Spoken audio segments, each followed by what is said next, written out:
Welcome back to the Diamond Mindset channel. My name is Charles Lewis. I am the author of The Diamond Mind, How to Harness the Laws of Reality Creation to Become the Best Version of Yourself. If you want to work with me one-on-one, you can click on the link in the description. You can also grab an ebook of The Diamond Mind. Now, today I want to talk to you about you have to be it before you see it.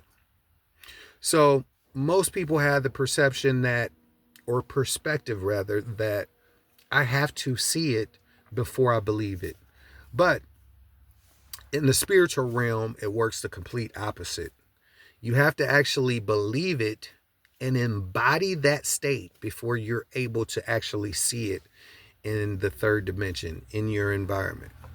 So I am going to just keep quoting this scripture and telling you about it ad nauseum, because it is my favorite scripture in the Bible as it pertains to reality creation. And that is Mark 11:24. Tells you everything you need to know. Everything you need to know about reality creation. To give you another quick rundown, Jesus and the disciples are walking towards the temple, right? Jesus is hungry. He sees a fig tree off in the distance with leaves on it. When there are leaves on the fig tree, that means there's supposed to be fruit on it. When Jesus got up to the tree, there was no fruit on the fig tree. So he cursed the fig tree and said, "May you never bear fruit again." They kept walking. He goes to the temple. He tears the club up because of the money changer, tells us that this is the den of thieves. They're coming back the next day. One of the disciples noticed that the fig tree that he cursed has withered from the roots. He says, "How did you do this?" Jesus said, "Have faith in God.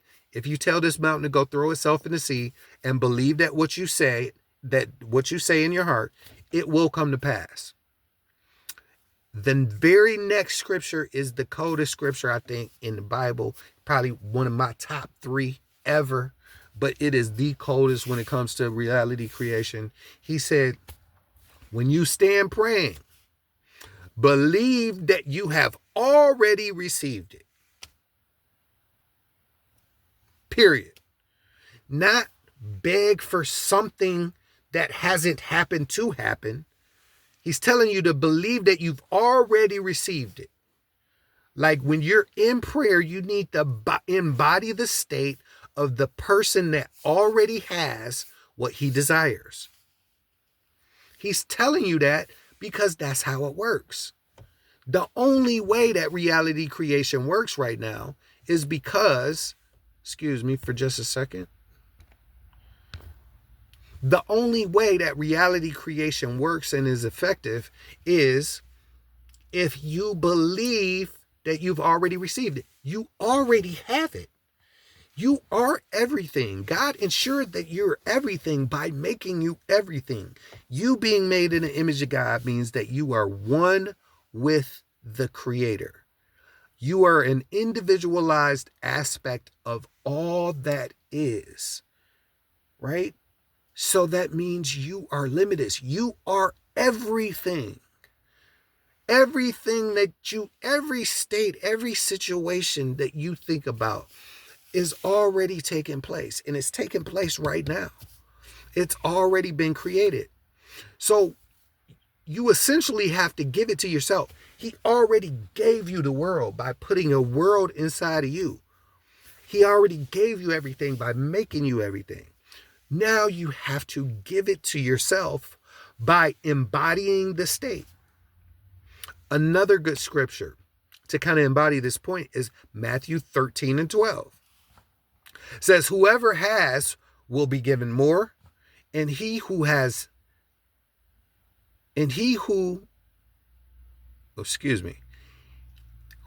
has will be given more, and he will have abundance. But whoever does not have, even that what he has shall be taken away from him." This embodies it. It's not about if you're a good person or a bad person. If you exhibit this behavior or that behavior. If you pray this way or pray that way. If you're a Muslim. If you're an atheist. If you're a Christian. If you're a Jew. It does not matter. The only thing that matters is application of the law. And if you give it to yourself, right? He who has will be given more, and he will have abundance. You have to give it to yourself first in order to actually get it. If you take it away from yourself by negative self-talk, by negative self-concept, by reinforcing doubtful thoughts when they come in, then even the little bit that you have will be taken away. You are the operant power. It's just as simple as that. Like, you have all the power in this scenario. It's a very easy concept intellectually. It's a little bit more difficult in its implementation because we have formed the habits of reacting to our environment in a negative way.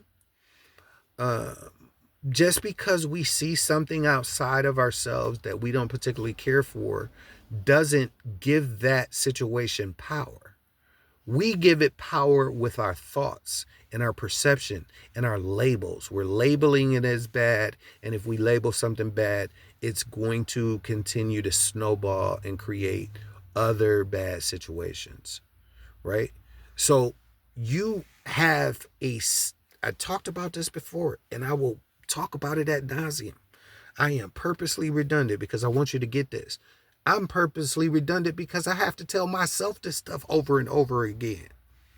There's two choices in every scenario. I am not. I am rich, I am poor. I am healthy, I am sick. I am free, I am bound. I have it or I don't have it. So, the way you give it to yourself is by telling yourself that you have it. Because guess what? You're not lying to yourself. It's kind of a fake it till you make it thing, but kind of not, because of the fact that you really already have it. So you give it to yourself by sitting at the right hand of the Father, which is the right hemisphere of the brain, which is where your imagination lies. So you imagine a scenario where you actually have it. And if you can desire it, and if you can picture it in your mind, it already exists. That's the only thing you need to know about it. And then you have faith in that instead of what you see, because what you're seeing right now is something that you created previous, right? Based off of some bullshit assumption. So you have a choice to create a new assumption. It's okay. I created some bullshit, but you see how powerful you are. You see how big the bullshit is. You can create something even more beautiful. I would encourage you to do that. So I'd encourage you to go over Mark 11. Check that out. Meditate on that. Check out Mark 13 and 12. And check that out too. And be blessed. Stay vigilant. Stay faithful. You got this. You got it all. I mean, you came loaded. Just think about how beautiful it is to be made in the image of the Creator. Yo, daddy is limitless. You have it all. You should want for nothing. The Lord is my shepherd. I shall not want. You got it all. Take your power back. Take your power back, man. Take your power back. It's yours. God bless you.